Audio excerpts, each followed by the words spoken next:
આજે આપણે ધોરણ 10ના પ્રકરણ 1 વાસ્તવિક સંખ્યાઓ વિશેનો ખ્યાલ મેળવીશું. તો વાસ્તવિક સંખ્યાઓનો સમૂહ, જેમાં સમય સંખ્યાઓ અને અસમય સંખ્યાઓ વિશે આપણે ખ્યાલ મેળવવાનો છે. તો સમય સંખ્યાઓ કોને કહેવાય?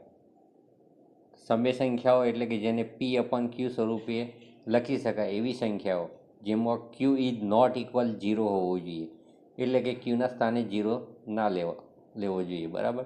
દાખલા તરીકે આપણે કોઈ પણ સંખ્યા લઈએ 2, તો 2ના છેદમાં આપણે 1 લઈએ તો તેના પરિણામમાં કોઈ ફરક પડતો નથી. તો 2 એ પણ કેવી સંખ્યા કહી શકાય? સમય સંખ્યા કહી શકાય. સમય સંખ્યાઓને Q સ્વરૂપે દર્શાવવામાં આવે છે. વાસ્તવિક સંખ્યાના સમૂહની અંદર સમય સંખ્યાઓ અને અસમય સંખ્યાઓ. અસમય સંખ્યાઓ એટલે કે જે સમય સંખ્યા નથી એને Q વડે દર્શાવવામાં આવે છે. સમય સંખ્યાઓની અંદર પ્રાકૃતિક સંખ્યાઓ, તો પ્રાકૃતિક સંખ્યાઓને n વડે દર્શાવવામાં આવે છે.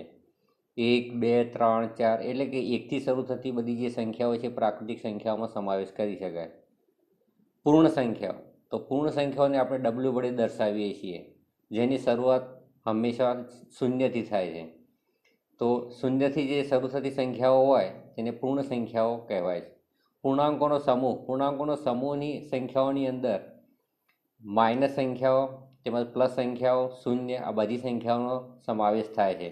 તેને આપણે Z વડે દર્શાવીએ છીએ. યુગ્મ સંખ્યાઓને આપણે E વડે દર્શાવીએ છીએ. યુગ્મ સંખ્યાઓ એટલે કે બેકી સંખ્યાઓ. બેકી સંખ્યાઓ જેવી કે 2, 4, 6, 8, 0 એકમનો અંક હોય તો એને બેકી સંખ્યાઓ કહી શકાય. તો એવી યુગ્મ સંખ્યાઓને આપણે E વડે દર્શાવીએ છીએ. અયુગ્મ સંખ્યાઓને આપણે O વડે દર્શાવીએ છીએ. અયુગ્મ એટલે કે એકી સંખ્યાઓ, જેમાં 1, 3, 5 વગેરે જેવી સંખ્યાઓનો સમાવેશ થાય છે. અવિભાજ્ય સંખ્યાઓને આપણે P વડે દર્શાવીએ છીએ. દાખલા તરીકે જેને માત્ર 2 જ અવયવ હોય, એટલે કે સંખ્યા પોતે જ અને બીજો અવયવ એનો 1 હોય, તો એવી સંખ્યાઓ દાખલા તરીકે 2, તો 2 એકા 2, 3, તો 3 એકા 3, જેનો બીજા કોઈ ઘડિયામાં એનો સમાવેશ થતો નથી. તો એવી સંખ્યાઓને આપણે અવિભાજ્ય સંખ્યાઓ કહીશું, જેને P વડે દર્શાવીશું. વિભાજ્ય સંખ્યાઓને આપણે C વડે દર્શાવીએ છીએ.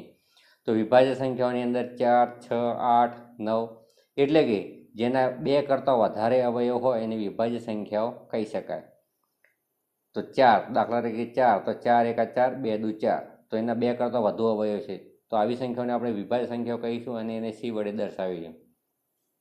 હવે અસમય સંખ્યાઓ કોને કહી શકાય? તો જેને P/Q સ્વરૂપે લખી ન શકાય એવી સંખ્યાઓને આપણે અસમય સંખ્યાઓ કહીશું. દાખલા તરીકે વર્ગમૂળ 2, વર્ગમૂળમાં 3 વગેરે અસંખ્ય અસમય સંખ્યાઓ છે. 2.02002002000 તો આવી સંખ્યાઓ અનંત છે, જેને આપણે અસમય સંખ્યાઓ કહીશું. બીજી એક સંખ્યા ખાસ ધ્યાનમાં રાખવા જેવી છે, જે પાય વડે આપણે જે દર્શાવી છે એ બધી અસમય સંખ્યાઓ છે. તો સર્વે વિદ્યાર્થી મિત્રોને જણાવવાનું કે હું પ્રકરણ 1ની વાસ્તવિક સંખ્યાઓની શોર્ટ થિયરી તેમજ હવે પછીના વિડીયોની અંદર યુક્લિડની રીત તમને શીખવાડીશ. જય હિન્દ, જય ભારત.